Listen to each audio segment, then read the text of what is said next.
Sikretong paraan para pumasok ang swerte sa iyo. At ito po ay mag-attract po ito ng maraming pera. Tuloy-tuloy po ang daloy ng pera sa iyo. Kung kayo man po ay may mga pangarap, ayan, subukan mo po ang paggawa sa pampaswerteng ito. Kasi guys, pampaswerte po ito sa mga mananaya. Lapitin po kayo ng swerte dito. At ganun din po ang mga negosyo po na medyo humina na. Ayan, ito po ay pampaswerte din sa may mga business. At guys, pwede mo rin gamitin itong pampaswerte kung may mga online business po kayo. Okay?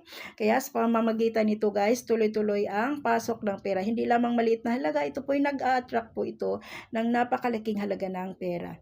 Kaya guys, kung gusto mong malaman kung paano ito gamitin, panoorin lamang ang video hanggang sa dulo. Ituturo ko po sa inyo. At kung kayo po ay baguhan dito sa ating YouTube channel, huwag po niyong kalimutan, mag-subscribe po kayo guys. Okay?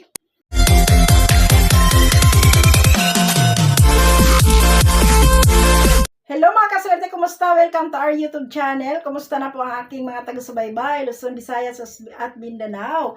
At sa ating mga bagong taga-subaybay, bagong mahilig sa mga pampaswerte na nakapanood sa ating mga vlogs or mga video. Kaya guys, kumusta po kayong lahat? At kung ano man po ang mga pangarap ninyo, positive lamang po. Ayan, makuha mo rin yan at makamit mo rin yan. Okay? Kaya guys, kailangan positibo po tayo palagi mag-isip. Kasi po, pag once na tayo po ay positive mag-isip, ma-attract po natin ang ating pangarap. Okay? Mabilis itong makuha natin. At guys, kahit ano pa yung kalagayan mo ngayon, be positive talaga. Okay? Ayan. Gumawa ka ng pampaswerte na ito and then magdasal ka ng taimtim, samahan ng sipag at tiyaga. Ayan, kung ano po ang iyong mga pangarap, kung ano po yung mga gusto nyong marating sa buhay, ibigay po sa iyo ng ating mahal na Panginoon yan. Okay? So ngayon po guys, kailangan mo ang lugar. Sa lugar naman po, kailangan pong tahimik. And then, walang distraction kasi napaka-importante talaga kung tahimik. Kasi pag once na madistract ka, mawala yung focus mo. Okay? So, ayan. Next po na ihanda po natin, kailangan po natin ang tubig. Ang tubig naman po guys, ilagay sa isang baso. Okay? Maglagay ka ng tubig sa baso na clear glass. Okay?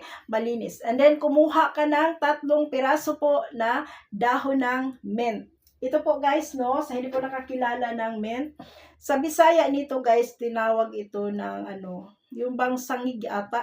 I'm not sure ha. Pero ito po guys, ang bango nito. At ayaw nga ng mga lamok nito. Okay? So, 3 piraso po na dahon ng mint. Ilagay mo siya sa isang basong tubig. Lagyan mo ng konting asin. Pagkatapos po, guys, hawakan mo ang baso, humarap ka sa may silangan, mag-wish ka ng taimtim. Kung ano po ang iyong mga dream, kung ano po ang mga pangarap mo, guys, positive ka na makuha mo yan. So, inhale, exhale ka muna. And then, pagkatapos mo nakapag-inhale, exhale, kasi guys, ang pag-inhale, exhale, nare-release mo po yan. Pagkatapos mong nakapag-inhale, exhale, hawakan mo yung baso na yung tubig na ginawa mo po. Ulitin ko, isang basong tubig, lagyan ng 3 pirasong dahon nito guys, itong mint, and then asin. Pagkatapos i-mix, pagkatapos guys mag-wish ka. Ibulong mo ang lahat ng iyong mga kahilingan. Kailangan po guys, pag kayo po mag-wish, kailangan po magkaroon kayo ng focus at kailangan po yung isip mo, ayan, doon lang po nakapokus sa ginawa mong pampaswerte sa oras na yan.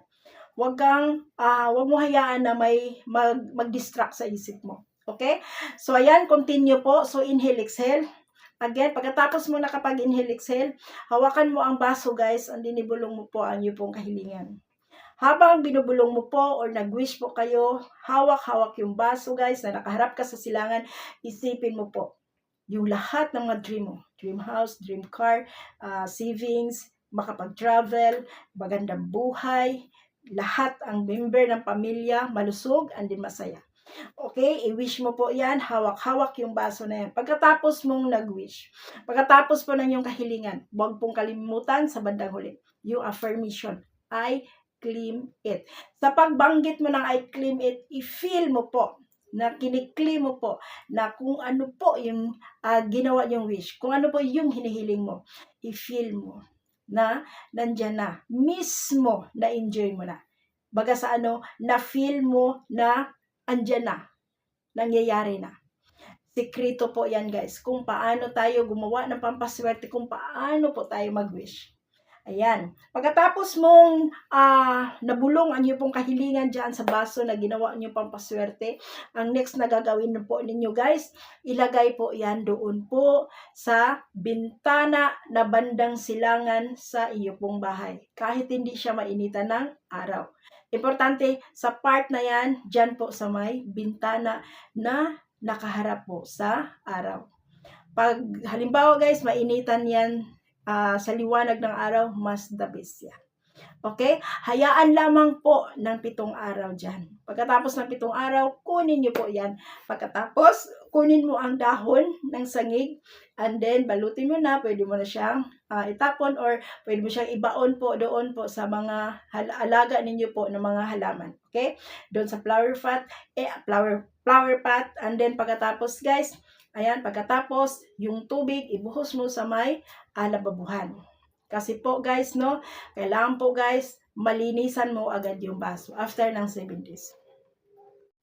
Pagkatapos mong nagawa yan, pwede mong ulitin uli.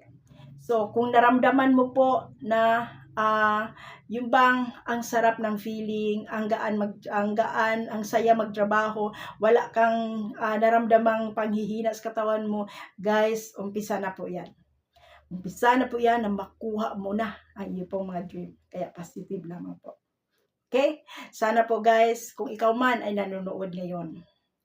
Sana po, wish ko po, kung ikaw ay nanonood ngayon, kung ano man ang iyong pangarap, kung ano po yung mga dinadasal mo, sana po, ibigay na ni Lord sa'yo. So guys, lahat po tayo, sabay-sabay po tayo manalangin. Sabay-sabay po nating ipagdasal bawat isa sa atin. Ako, magdadasal po ako sa lahat po na nanonood sa video ito. Nagdadasal ako palagi guys na makuha mo na yung mga dream. Guys, yung pangarap mo na mabigyan mo ng magandang kinabukasan yung anak mo, yung pamilya mo. Yan, dasal ko yan na ibigay na sa'yo ni Lord. Kaya, be positive.